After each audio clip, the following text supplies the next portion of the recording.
ఈ ఉగాది నుండైనా కోటీశ్వర్లవ్వాలనే కలను నెరవేర్చుకోండి. వెంటనే జేకేఆర్ గురువు గారికి కాల్ చేసి అపాయింట్మెంట్ తీసుకోండి.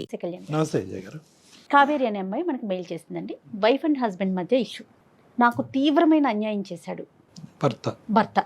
ఇలాంటి అవమానం కానీ ఇలాంటి అన్యాయం కానీ నేను పుట్టిన తర్వాత ఇంతవరకు నేను పడలా. చిన్న చిన్న మనస్పర్ధలు భార్యాభర్తల మధ్య రావడం సహజం. సాధారణంగా గొడవలు కూడా మనం డీల్ చేసేవి, మనం మాట్లాడేవి ఎక్కువ కూడా వాటిలోనే ఉంటాయి. కానీ చాలా కొత్తగా కనివిని ఎరుగని రీతిలో అనిపించింది కళ్యాణ్ గారు. సో అందుకని నెక్స్ట్ కాల్ కింద అమ్మాయిని తీసుకున్నా. నేను ఒకసారి కాల్ చేయండి మేడం, తప్పకుండా.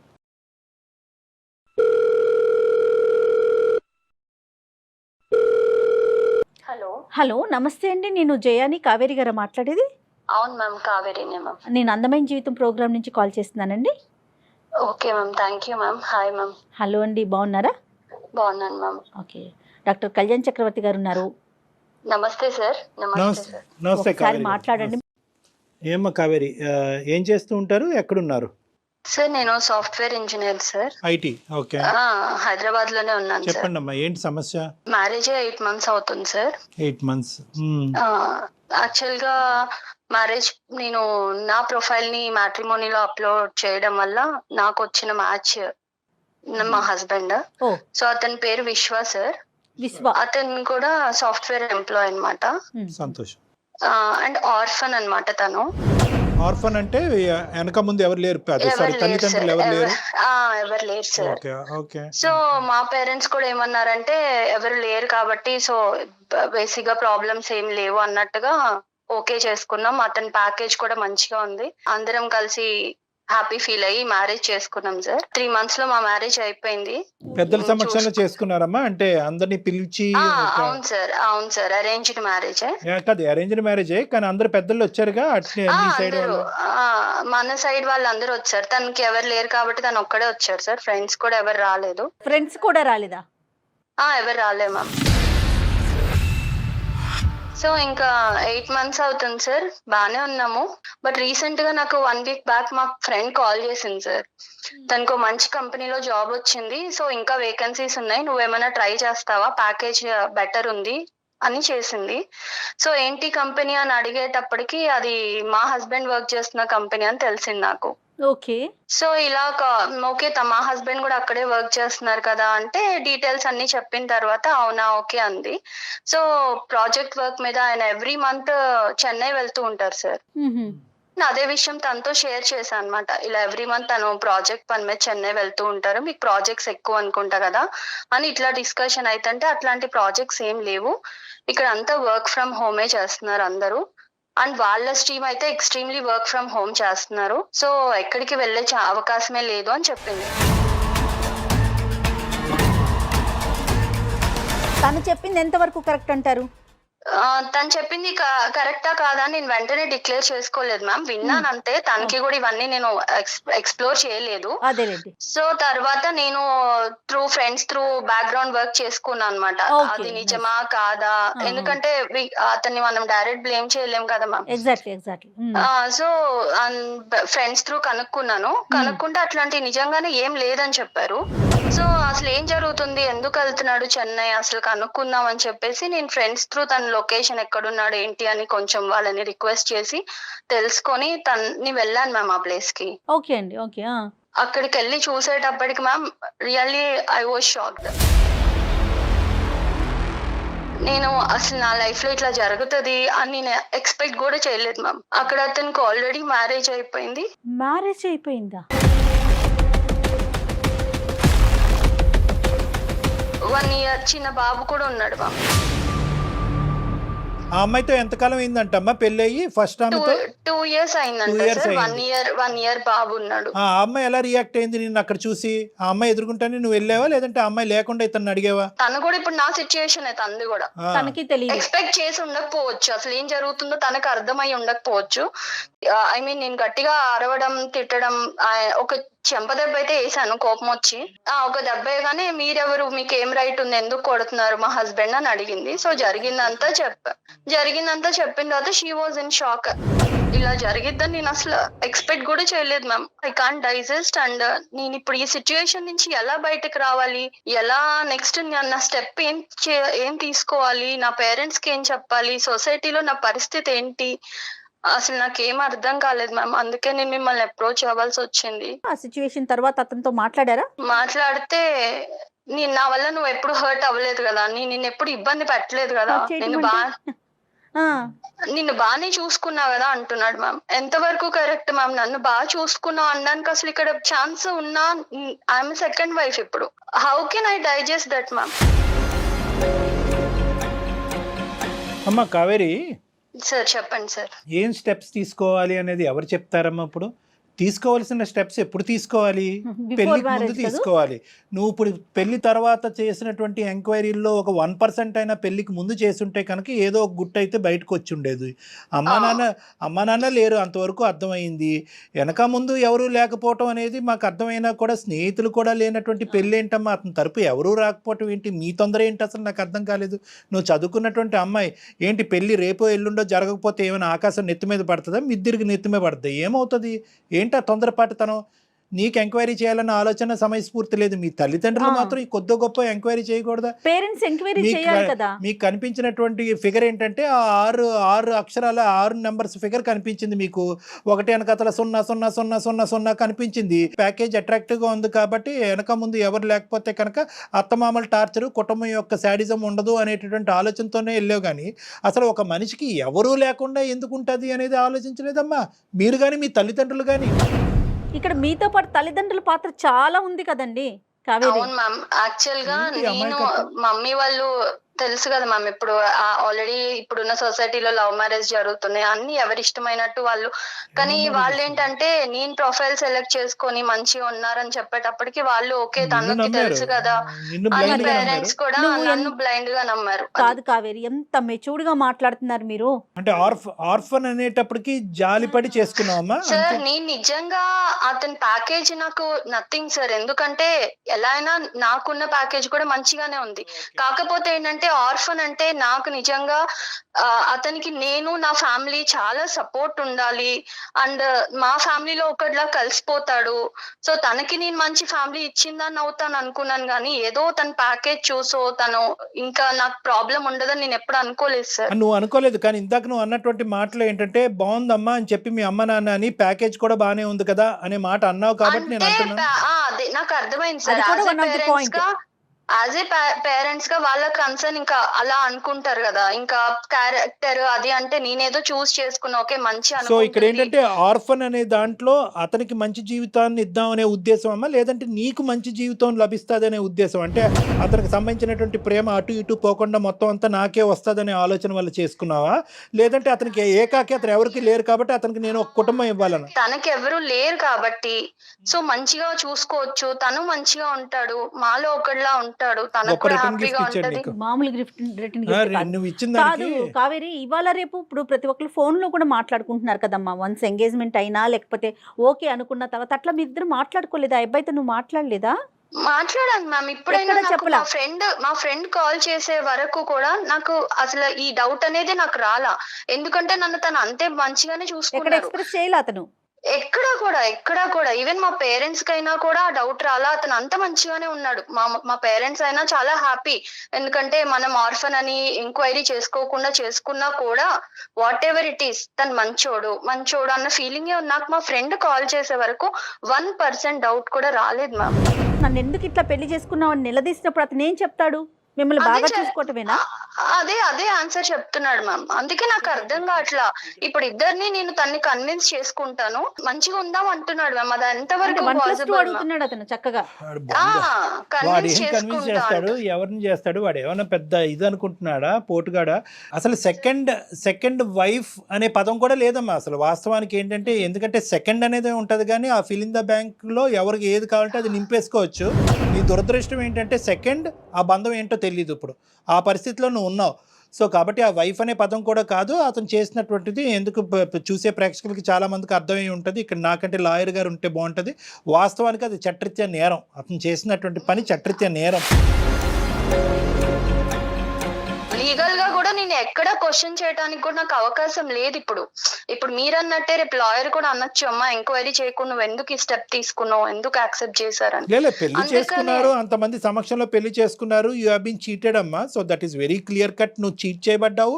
Second marriage is called as bigamy, అది కూడా లీగల్గా నేను ఆ పెద్ద పదాలు నేను వాడిను, కానీ అది కూడా చట్టరీత్యా నేరం. చీటింగ్, రెండో పెళ్లి చేసుకోవటం, రెండు చట్టరీత్యా నేరమే. కానీ ఇక్కడ ఏంటంటే నువ్వేమనుకుంటున్నావు, ఇటువంటి పొజిషన్లో అతను మంచిగా చూసుకున్నందుకు ఏమీ లేనట్టుగా వదిలేయాలని అనుకుంటున్నావా? ఎందుకు ఇలా చేశాడు అనే ప్రశ్నకి సమాధానం వెతుకుతున్నావు. అడగాలి, ఎందుకంటే ఇవాళ నాకు జరిగింది, రేపు ఇంకొక అమ్మాయికి జరగచ్చు కదా.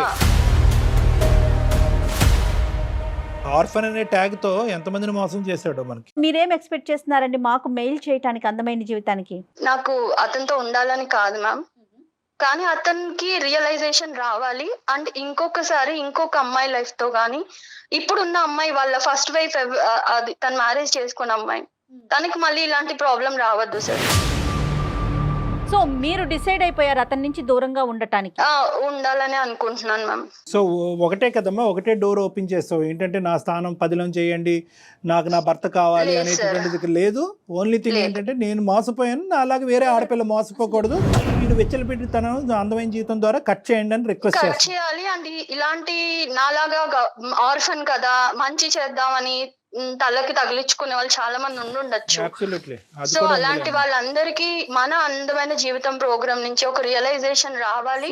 ఏ స్టెప్ తీసుకున్నా వాళ్ళు ఇలాంటి లైఫ్ లో గుర్తుపెట్టుకోవాలి సార్. అదొకటే నాకు మీరు చేసే ఫేవర్. నీ రీజన్ చాలా హ్యాపీగా ఉందమ్మా, ఎందుకంటే జనరల్గా ఈ రీజన్ రాదు. సార్ నేను మోసపోయాను, నేను అన్యాయం అయిపోయాను, నా జీవితం ఎలా అయిపోయింది, ఏదో విధంగా ఏదో విధంగా కట్టే కొట్టే తెచ్చి మా భర్తను నాకు అప్పచెప్పండి, అవతలాడదు ఎలా పోయినా పర్లేదు అనే భాష మేము ఎక్కువ వింటా ఉంటాం. కానీ ఈ రోజు నువ్వేంటంటే సమాజం గురించి ఆలోచిస్తూ, దేశం గురించి ఆలోచిస్తూ ముందుకు వచ్చావు కదమ్మా.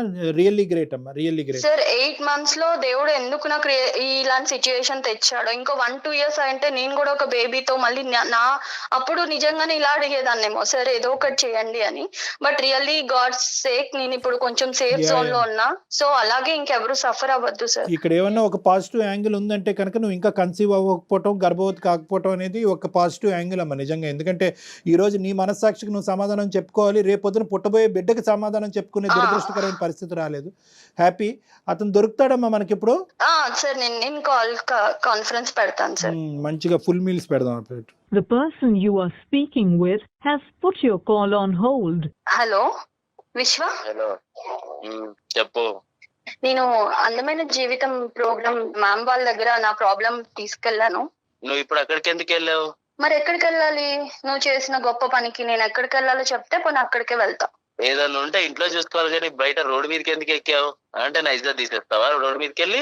ఇజ్జత్ ఉందని నువ్వు అనుకుంటే నీ ఇష్టం, లేదు సార్ తో మాట్లాడితే సార్ ఎంత ఇజ్జత్ ఉందో చెప్తారు నీకు. ఏదన్నా ఉంటే నువ్వు నాతో మాట్లాడాలి, ఇంట్లో చూసుకోవాలి తప్ప నువ్వు రోడ్డు మీదకి ఎక్కేసి ఛానల్స్ లో కూర్చుంటాను అందమైన జీవితం అది ఏంటి నువ్వు? విశ్వ నమస్తే నాన్న. నమస్తే సార్. నాకు ఆ సంస్కారం ఉంది కాబట్టి నమస్కారం పెట్టాను. నువ్వేంటంటే ఇంకా మా అందమైన జీవితం దగ్గర నుంచి ఫోన్ కాల్ వస్తేనే ఎందుకు బజార్కి ఇచ్చావని అంటున్నావు. సంతోషం, పోలీస్ స్టేషన్ నుంచి ఫోన్ రాలే. పోలీస్ స్టేషన్ నుంచి నీకు ఫోన్ రావాలా అక్కర్లేదా? అసలు పోలీస్ స్టేషన్ కి వెళ్ళాల్సిన ఊరికి నేను అడుగుతున్నా, ఇటువంటి పరిస్థితుల్లో బాగా చదువుకున్నావు కదా, ఎన్నో డిగ్రీలు, ఎంతో పెద్ద కంపెనీలో పనిచేస్తున్నావు కదా, ఇటువంటి పరిస్థితుల్లో పోలీస్ స్టేషన్ నుంచి ఫోన్ రావడానికి అవకాశం ఉందా లేదా అని అడుగుతున్నాను నేను. ఇప్పుడు పోలీస్ స్టేషన్ లో కేసు పెట్టేసి పెట్టలే తప్పు నేనేం చేశాను? చేశాను అంటున్నాడు అతను. Right, okay. అయితే నీకు అసలు ఏమీ తెలియదు కాబట్టి ఆ అమ్మాయి ఏమని చెప్పిందంటే, నీ యొక్క సెకండ్ అమ్మాయి, ఆ అమ్మాయిని భార్య అంటామా ఏమంటామా, నువ్వేమనుకుని ఆ అమ్మాయిని చేసుకున్నావు అనేది నాకు తెలియదు. కానీ నాది నీ దగ్గర నుంచి ఒకటే ప్రశ్న, ఎందుకు నీకు ఇంత ఒక్కళ్ళు సరిపోరా, ఇద్దరు ఎందుకు నీకు? ఒకళ్ళు సరిపోరా అంటే అది అనుకోకుండా జరిగిందండి. అది ఏమనుకున్నా ఏమనుకోకుండా ఒక అమ్మాయిని పెళ్లి చేసుకోవటం అనుకోకుండా జరుగుతుందా? ఆ అమ్మాయి చెప్పినట్టు ఫస్ట్ మ్యారేజ్ అయిందండి. తను నా వైఫ్ వచ్చేసి చెన్నైలో వర్క్ చేస్తూ ఉంటుంది. నేను హైదరాబాద్ లో వర్క్ చేస్తున్నాను. తను ఎప్పుడు ఇక్కడికి రాలేదు. సో నా ప్యాకేజ్ ఇక్కడ బాగుంది, ఇక్కడికి రమ్మని తనని చాలానే అడిగాను, తను రాలేదు. తను దగ్గరికి నేను వెళ్దామంటే నాకు అవ్వలేదు. సో తను రాకపోయేసరికి నేను ఫన్ గా ప్రొఫైల్ పెట్టాను మ్యాట్రిమోనీలో. కదే మళ్ళీ చెప్పాలి నువ్వు, మాకు చిన్న కన్ఫ్యూజన్, మాకు అంత నాలెడ్జ్ లేదు. నార్మల్గా ప్రొఫైల్ పెట్టమైందయ్యా, నార్మల్ కావాలంటే నార్మల్గా పెట్టడం అంటే ఏంటి? దీనిలో ఆడపిల్లల జీవితాలతో ఆడుకోవాలని కాదండి, జస్ట్ ఏదో క్యాజువల్ గా నేను పెట్టాను. పెట్టంగానే తిను వీళ్ళ ఫ్యామిలీ వాళ్ళందరూ కనెక్ట్ అయ్యారు. కాదు సార్, మనం పర్సనల్ గా అబ్బాయిలుగా ఒకటి మాట్లాడుకుందాం. అబ్బాయిలా నన్ను ఎందుకు కలుపుతారు బాబు అందులో? ఆగండి సార్, నన్ను కలపద్దు. నీ గొడవ ఏదో చెప్పు, నన్ను ఇన్వాల్వ్ చేయొద్దు. నీ గొడవ ఏంటి, నీ బాధ ఏంటి చెప్పు. నువ్వు ఎందుకు ఈ నాటకం ఆడేవని చెప్పు. ఇప్పుడు ఏంటంటే తెలుసా, ఎక్కడితో కాన్ఫరెన్స్ కాల్ ఆగదు. ఆ అమ్మాయి తల్లిదండ్రులకు కూడా కాన్ఫరెన్స్ కాల్ కలుపుతాం, వాళ్ళు పోలీస్ స్టేషన్ కలుపుతారు. నువ్వు చెప్పు ఇప్పుడు ఏంటో, ఏం చెప్పాలనుకుంటున్నావు? నా ఫస్ట్ వైఫ్ చెన్నైలో ఉండడం వల్ల కొంచెం ఫిజికల్ నీడ్స్ వల్ల తన దగ్గరికి రాలేదు. దాని వల్ల నేను ఇక్కడ సఫర్ అయ్యేవాడిని. దాంతో నేను ఏదో క్యాజువల్ గా మ్యాట్రిమోన్ లో పెట్టేసరికి తిను కనెక్ట్ అయింది. పెళ్లి చేసుకున్నాను, అందే ఇద్దరిని హ్యాపీగానే చూసుకుంటున్నాను. తన దగ్గర ఉంటున్నాను, తిన దగ్గర ఉంటున్నాను. నువ్వు చూసుకోకపోతే వాళ్ళు హ్యాపీగా ఉండరా? నువ్వేమన్నా పెంచి పోషిస్తున్నావు, నీ శాలరీ మీద వాళ్ళు బతుకుతున్నారా? నువ్వు చూసేదేంది సార్? ఇక్కడ శాలరీ ఒకటే ఇంపార్టెంట్ కాదు సార్, డబ్బులు అనేది ఇంపార్టెంట్ కాదు. మనిషికి చాలా అవసరాలు ఉంటాయి, తోడు ఉంటాయి, చాలా ఉంటాయి. కాదు, రెండు పెళ్లి చేసుకుంటే తప్పు, సమాజం అంగీకరించదు, చట్టరీత్యా నేరం, దానికి 7 సంవత్సరాలు జైలు శిక్ష పడుతుంది. నాకే బోటాబోటీ నాలెడ్జ్, ఇది తెలుసా నీకు? ఇవన్నీ తెలిసినా కూడా కొన్ని ఒక టైంలో అయిపోయింది మ్యారేజ్. ఇప్పుడు అయిపోయిన తర్వాత కూడా నేను తనని యాక్సెప్ట్ చేసుకొని తనని బాగానే చూసుకుంటున్నాను నేను. సో అయిపోయింది కాబట్టి ఆ కథను అక్కడ మూసేద్దాం, ఇంకా అనుభవించడం ఒకటే కార్యక్రమం అంటావా? నిజంగా ఆర్ఫన్ నేను అది అడగని కళ్యాణ్ గారు, అసలు నాకు అదొక డౌట్ వస్తుంది. వాళ్ళని ఎందుకు సార్ నేను బాగా చూస్తాను. నువ్వు అనాథవా? నేను అన్నదని కాదండి. నీకు ఫ్యామిలీ ఉంది, మీకు అమ్మా నాన్న ఉన్నారు. ఏం బతుకయ్యా ఉండగా తల్లిదండ్రులు చంపుకునేటటువంటి నువ్వేం మనిషి అయ్యా? అది నేను ఏదో ఫన్ గా క్యాజువల్ గా చేసిన దానికి నీకు బుర్రందా, లేదంటే ఏమైనా కరెంట్ షాక్ పెట్టాలి నీకు? అంతగానే తప్పేం చేశాను సార్? మీరు తెచ్చిపోయి మాట్లాడుతున్నారు. ఏం తప్పు చేశాను నేను? ఇద్దరిని పెళ్లి చేసుకున్నా అన్నప్పుడు మ్యాట్రిమోనీలో నువ్వు అక్కడ బ్రాకెట్ లో పెట్టాల్సింది ఏమని? ఆల్రెడీ మ్యారీడ్ అని పెట్టాల్సింది. అప్పుడు ఫన్ ఏ ఉంటదమ్మా, అప్పుడు చాలా ఫన్ ఉండేది కదా, అప్పుడు అర్థమయ్యేది అందరికి కూడా. ఆర్ఫన్ అని పెట్టి సింపతి కోసం చూడడం కరెక్ట్ కాదు కదా. కావేరి, ఒక్క నిమిషం. నేను ఆర్ఫన్ అయితే ఫ్యామిలీ అయితే నిన్ను బాగా చూసుకున్నానా లేదా అది చెప్పు. ఇప్పుడు ఫ్యామిలీ అయితే నాకు ఒక రైట్ ఉండేది, మీ ఫ్యామిలీ దగ్గరకు వచ్చి, లేకపోతే నీకు ఫ్యామిలీ ఉంటే చూసుకున్నానా లేదా? నీకు ఫ్యామిలీ ఉంటే నేను ఇక్కడికి రావాల్సిన అవసరం లేదు, అక్కడ మీ ఇంట్లో వాళ్ళని అడిగేదాన్ని కదా. ఫ్యామిలీ లేదు, నువ్వు ఒక ఆర్ఫన్ అని రోడ్ మీదకి వెళ్ళిపోతున్నావు, నువ్వు ఇజ్జత్ తీసేస్తున్నావు. వాడికి 2 గిఫ్ట్లు ఇవ్వాలి, ఒకటి కత్తిరే లేదంటే రాడ్, ఈ రెండిట్లో ఏదోటి ఇవ్వాలి. వెళ్తా, పోలీస్ స్టేషన్ కి వెళ్తా, ఖచ్చితంగా వెళ్తా. నువ్వు చేసిన గొప్ప పని తెలిస్తే ఇంకా నాలాగా ఎవరు సఫర్ అవ్వకూడదని వెళ్తా. ఎక్కడ దాకా వెళ్తా. ఏం మాట్లాడుతున్నావు నువ్వు? పిచ్చా, నాకు పిచ్చా. ఏమంటున్నావు? నువ్వు మర్యాద ఇచ్చి మాట్లాడాలి. ఓకే, ఇక్కడ నువ్వు లూప్ లైన్లో ఉన్నావు, తొందరలోనే నువ్వు జైల్లోకి వెళ్ళబోతున్నావు. ఆ అమ్మాయి చేత ఏవైతే కేసులు పెట్టించాలో దగ్గరుండి ఒక అడ్వకేట్ హెల్ప్తో మేము కేసులు పెట్టిస్తాము. ఆ అమ్మాయి చేసినటువంటి ఒక అమాయక పనికి ఈరోజు బలిపశువు అయ్యింది. ఆ అమ్మాయి మా ముందుకు వచ్చింది. ఎందుకు వచ్చింది? నన్ను కాపాడండి అని రాలేదు, నాలాంటి ఆడపిల్లల్ని కాపాడండి అని సమాజం కూడా వచ్చింది. ఒక ఆర్ఫన్ అని, ఒక అనాథ అని చెప్పి నీ గురించి జాలిపడి చేస్తే కనుక నీకు ఫన్ కావాలా? నీకు ఫన్ కావాలంటే అసలైన ఫన్ ఏంటో తెలుసా? ఏదైతే కట్ చేయాలో నీకు అది కట్ చేస్తే అప్పుడు నీకు ఫన్ను. ఇది కామం, నీకు ఉన్నది కామం. ఇక్కడ 2 చేత కేసులు పెట్టిస్తావు. ఈ అమ్మాయిని రెచ్చగొట్టడం కాదు, ఈ అమ్మాయి చేత కేసు పెట్టిస్తావు, నీ చేత ఓసలు లెక్క పెట్టిస్తాం. ఏం బ్రతుకురా బాబు నీది? ఏం బ్రతుకు? ఇదేనా బ్రతుకంటే? ఉన్న తల్లిదండ్రులను చంపేస్తావా? నీకు ఆడపిల్లలు ఉంటే చాలా. పిచ్చిదాన్ని అనుకుంటున్నావా? ఏదో ఒక్కసారి జాలిపడి ఆర్ఫన్ అని నా లైఫ్ లో నీకు ప్లేస్ ఇచ్చాను. ఇచ్చింది నువ్వు నిలబెట్టుకోకుండా నువ్వు ఎలాంటాడో బయటపడిన తర్వాత నీ మాటలు మాట్లాడడం కూడా అనవసరం నీతో. డైరెక్ట్ సార్, ఎలాంటోడు అంటున్నావు ఏంటి? బాగా చూసుకోలేదా నేను? తనకి ఏంట్రా అది ఎవరైనా చూసుకుంటాడు రా బాబు, ఎవడైనా చూసుకుంటాడు. కట్నం ఇచ్చి పెళ్లి చేస్తే ఎవడైనా చూసుకుంటాడు, నువ్వే కాదు. సంబంధాలు ఉన్నాయా? చాలా సంబంధాలు ఉన్నాయా? నేను తర్వాత ఎవడైనా చూసుకుంటాడు అంటున్నావేంది? ఎవడైనా అంటే కట్నం ఇచ్చి పెళ్లి చేసుకుంటే ఎవడైనా చూస్తాడు నీలాంటోడు, అర్థమవుతుందా? దానికి పెద్ద నువ్వేదో గొప్ప చేసేసినట్టు నన్ను తెగ అర్థమవుతుందా? నేను కించెలు పెడతాను అది చేస్తాను అంటే రెచ్చిపోతున్నావు అక్కడ ఉండి. ఏమీ రెచ్చిపోవట్లేదు. ఆ అమ్మాయి మేము రెచ్చగొట్టలేదు. ఆ అమ్మాయి రెచ్చిపోవాల్సినటువంటి అవసరం లేదు. ఈ అమ్మాయి మాట్లాడేవన్నీ వాస్తవాలే. ఆ అమ్మాయి ఏమీ కలగని మాట్లాడట్లేదు. ఆ అమ్మాయి సమాజం గురించి పోరాడుతుంది. ఆ అమ్మాయికి 210% మా సపోర్ట్ ఉంటుంది. నీ లొకేషన్ కూడా మేము ఇప్పుడు ట్రేస్ చేసాం. నువ్వు ఎక్కడున్నావు అనేది కూడా మాకు తెలుసు. తొందరలోనే నీ దగ్గరలో ఉండే పోలీస్ స్టేషన్కి వెళ్ళి, లేదంటే అక్కడి నుంచి ఇక్కడ నువ్వు ట్రాన్స్పోర్ట్ అవ్వాలి. ఇటువంటి చర్యలు మేము తొందరలోనే తీసుకోబోతున్నాం. నువ్వు జాగ్రత్త. ఇవాళ రేపు ఇద్దరు భార్యలను ఎవరైనా పెళ్లి చేసుకుంటున్నారా లేదా? అరే బాబు, ఏ దేశంలో ఉన్నావు, ఏ ప్రపంచంలో ఉన్నారో బాబు? ఇద్దరు భార్యలను ఎవరు చేసుకుంటారా బాబు? మీరేం సార్ ఇంకా సింగిల్ భార్య సింగిల్ వైఫ్ అన్నట్టు మాట్లాడుతున్నారు? అలా కాదు, మీ కుటుంబంలో ఇది ఆనవాయితీయా? కుటుంబం గురించి ఎందుకు సార్? కుటుంబం మానవైతే కాదు సార్. నువ్వు అంటున్నావు కదా ఇది కామన్ కదా, మీరు మగవాళ్ళే కదా సార్, మీకు ఇద్దరు ఉండొచ్చు కదా అని అంటున్నావు కదా. ఇటునండి, ఒక అమ్మాయి నన్ను సాటిస్ఫై చేయలేదు, నేను రెండో పెళ్లి చేసుకున్నాను. నీ సాటిస్ఫాక్షన్ కి లిమిట్ ఉందా? దానికి లిమిట్ కూడా లేదా? అంటే నీకు తెలియదు నాకు లిమిట్ ఉందా లేదా అని? నాన్న, ఇది సమాజం. ఓకే, ఇది ఒక సమాజం, ఇది ఒక సాంప్రదాయం ఉంటుంది, ఇక్కడ ఒక చట్టం ఉంటుంది. ఒకరికి ముగ్గురు నలుగురు అనేటటువంటిది వర్కౌట్ అవ్వదు. ఎలా పడితే అలా పెళ్ళిళ్ళు చేసుకోవటం ఫన్ అండి, క్రేజీ అండి, క్యాజువల్ అండి అని నువ్వు ఆడేటటువంటి పదాలు సమాజం అంగీకరించదు. దానికి శిక్ష పడుతుంది. అసలు ఇవన్నీ మీకు తెలుసా? చదువుకొని ఉద్యోగం చేసిన మినిమం నాలెడ్జ్ కదా, ఇవి తెలీదా మీకు? ఏంటి ఫన్ను క్యాజువల్? నీకుంటుంది, జైల్లో ఉంటుంది ఫన్ను క్యాజువల్. కావేరి, నేనేమనుకున్నానంటే ఇంత చెప్పిన తర్వాత, ఇంత మాట్లాడి, ఇంత గర్జించిన తర్వాత ఎక్కడో చోట కొద్దిగైనా కూడా అతనికి కొద్దిగా కనువిప్పు కలుగుతుందేమో, పశ్చాత్తాపం పడతాదేమో, బహుశా ఎవరితో మాట్లాడి ఆ శిక్ష ఏమైనా తగ్గించచ్చేమో అనుకున్నాను. కానీ అతను నన్నే అంటున్నాడు, సార్ మీరేంటి సార్, మీరు ఇంత క్యాజువల్గా ఒక్కరితో ఎలా ఉన్నారని నన్ను అడుగుతున్నాడు. తన వే ఓకే, నేను కూడా రేపు రెండో పెళ్లి చేసుకుంటా మ్యామ్. నాకు రెండో హస్బెండ్ లా ఉంటాడా? చెంప పగలిపోతారు. నీ ప్రోటోకాల్ నీకుంది. ఆడవాళ్ళు రెండోది చేసుకుంటే చంపలు పగల కొడతారు, 2, 3, 4 చేసుకుంటే మగవాళ్ళకు మాత్రం ఏం అనకూడదు. ఎందుకంటే నిన్ను మంచిగా చూసుకుంటున్నాను, అది సరిపోదా అనేది. సార్ నేను మంచిగా చూసుకుంటాను సార్, మంచిగా చూసుకుంటా తన్ని కూడా. నేను ఇంకో పెళ్లి చేసుకుంటాను సార్. నాకు తను అలా ఉంటానంటే నాకు కూడా ఓకే సార్. ఏంటిది? ఏం మాట్లాడుతున్నావమ్మా? నువ్వు వేరే పెళ్లి చేసుకుంటావా? సెకండ్ గా నేను ఉండాలా? అసలు నీ ప్రాబ్లం ఏంటి చెప్పు. ఫైనల్ గా నీ ప్రాబ్లం రామాయణంతో చెప్పిన తర్వాత రాముడు సీతకి ఏమవుద్దని అడిగినట్టుంది. ఏమయ్యా నీకు? అవును కావేరి, నేను ఏ రోజన్నా నిన్న ఏమన్నా అన్నానా? నువ్వు అన్నావా, ప్రేమగా చూసావా, ఇవన్నీ సెకండ్. నేను కూడా నిన్ను అంతే ప్రేమగా చూసుకుంటా, అంతకన్నా డబుల్ ప్రేమగా చూసుకుంటా. నేను కూడా ఇంకో పెళ్లి చేసుకుంటా.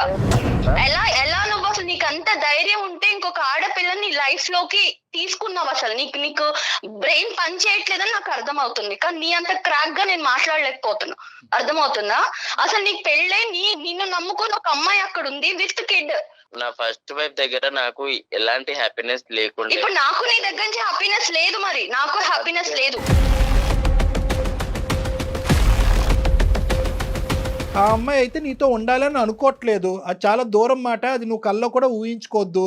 కేసులు ఏ విధంగా పెడతాది, ఏ విధంగా ఈ అమ్మాయి ముందుకు తీసుకెళ్తుంది అనేటటువంటిది అది మా చేతుల్లో లేదు. ఆ అమ్మాయి కోరుకుంటే దానికి మేము సహాయపడగలం, ఆ అమ్మాయికి కావాల్సినటువంటి దారి చూపెట్టగలం. నాకు కావేరి అంటే ఇష్టం సార్, అలానే నా ఫస్ట్ వైఫ్ ఇష్టం లేదనంట, తను కూడా ఇష్టమే. ఇద్దరు నేను వీళ్ళిద్దరిని హ్యాపీగా చూసుకోగలుగుతాను సార్. నువ్వు ఎంతమందినా చూసుకుంటావు, అది కాదు లెక్క. వీళ్ళిద్దరు నిన్నే యాక్సెప్ట్ చేస్తున్నారా లేదా అనేది. బాల్ నీ కోర్టులో లేదు, బాల్ నీ కోర్టులో లేదు, బాల్ వాళ్ళ కోర్టులో ఉంది. ఈ అమ్మాయికి ఇప్పుడు ఏం బరువు లేదు, బాధ్యత లేదు. తూతూ మంత్రంగా ఒక పెళ్లి జరిగింది. ఆ పెళ్లి తెంచుకోవటం పెద్ద విషయం కాదు. ఎందుకంటే జీవితాంతం నీలాంటి మోసగాడితో ఈ అమ్మాయి జీవించాలని అనుకోవట్లేదు. నెంబర్ 1. నెంబర్ 2 ఏంటంటే కనుక అసలైన కథ ఎప్పుడు వినిపిస్తుందో తెలుసా? ఎప్పుడైతే కావేరి వెళ్ళి మమ్మల్ని కాదు వాళ్ళ ఫ్యామిలీ మెంబర్స్ని కూడా దీంట్లో ఇంక్లూడ్ చేస్తుందో అప్పుడు నీకు సీన్ సితారవుతుంది. అంతవరకు ఎందుకు లేండి సార్, వద్దు, మనలోనే గుట్టుగా ఉంచేద్దాం. ఇక్కడే కాపాడేసేయండి సార్, గుట్టుగా ఉంచేసుకోండి. మీ బాధను మీరు కడుపులో పెట్టేసుకోండి, మా ఇష్యూ మేము కడుపులో పెట్టుకుని ఎక్కడికి తేల్చేసి కావేరి బంగారు తల్లి బాగా చూసుకుంటున్నాడు కదా, నీకు ఏదో ఫ్రీడమ్ ఇచ్చాడంట కదా, ఆ ఫ్రీడమ్తో పాటు నువ్వు సుఖపడి అలా ఉండిపోమ్మా అని చెప్పమంటావా? సార్ మీరే ఏదన్నా ఒకటి చేసి. నేనేం చేయలేనురా బాబు, నేను చంపేద్దురా బాబు, నేనేం చేయలేనురా. రే అర్థం చేసుకో, నేను చేయగలిగేది ఏమీ లేదు. నీ గొంత నువ్వు తవ్వుకున్నావు, నీ ఎంత హైటో నాకు తెలియదు కానీ దానికి ఒక 2 అడుగులు ఎక్కువే తవ్వావు నీ గొంత. అందులో ఇప్పుడు పడ్డావు. ఇప్పుడు మేమందరం మట్టిపోసి కప్పటం తప్ప ఏమీ చేయలేము. ఒక మ్యాట్రిమోన్లో ఆర్ఫన్ కింద పెట్టినటువంటి నువ్వు చాలా మందిని క్యాచ్ చేసి ఉంటావు. ఇదేదో 6 నెలలు బట్టో 5 నెలలు బట్టో జరిగినటువంటి వ్యవహారం కాదు. ఊరికో ఒక అమ్మాయిని నువ్వు పెళ్లి చేసుకుని ఆల్రెడీ ఎక్కడ గుట్టి అక్కడ కప్పెట్టుంటావు. సార్ అలా చేయలేదు సార్, నాకు ఉన్నది ఇద్దరే సార్. టోన్ మారిపోయింది, టోన్ సాఫ్ట్ అయిందేంటి? అమ్మ కావేరి, నువ్వేం స్టెప్స్ తీసుకోవాలనుకుంటున్నావు చెప్పమ్మా, దాన్ని బట్టి మేము కూడా నీతో పాటు సపోర్టివ్ గా ఉంటాం. లేదు సార్, పోలీస్ స్టేషన్ లో కంప్లైంట్ ఇద్దాం అనుకుంటున్నాను సార్. ఎందుకంటే మనం ఇంతసేపు మాట్లాడితే ఇప్పుడు సాఫ్ట్ గా మాట్లాడుతున్నాడు, అంతకు ముందు తన వే ఆఫ్ టాకింగ్ ఎట్లుందో మీరు చూసారు. సో తన్ని మనం నమ్మటానికి లేదు మ్యామ్, నమ్మటానికి లేదు, 110% నమ్మటానికి లేదు. ఓకే బాబు, అది ఎలాంటి యాక్షన్ తీసుకుంటే తను బయట తిరగకుండా ఉంటాడో అన్ని యాక్షన్ తీసుకుంది సార్. నేను ఎక్కడికి రమ్మంటే అక్కడికి వస్తాను.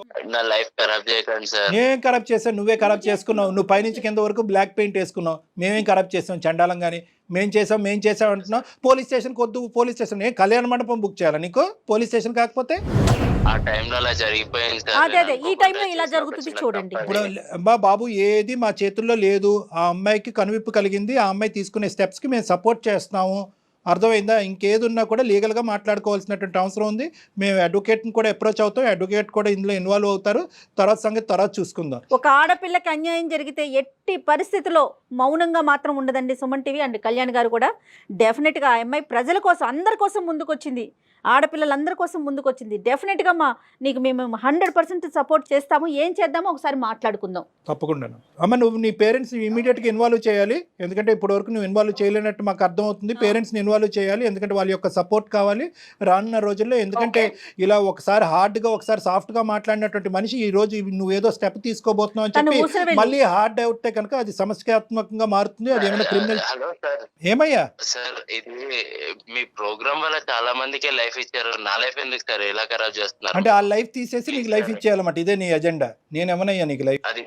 అది కాదు సార్, తనని బాగా చూసుకుంటాను, నేను ఇద్దరిని బాగా చూసుకుంటున్నాను.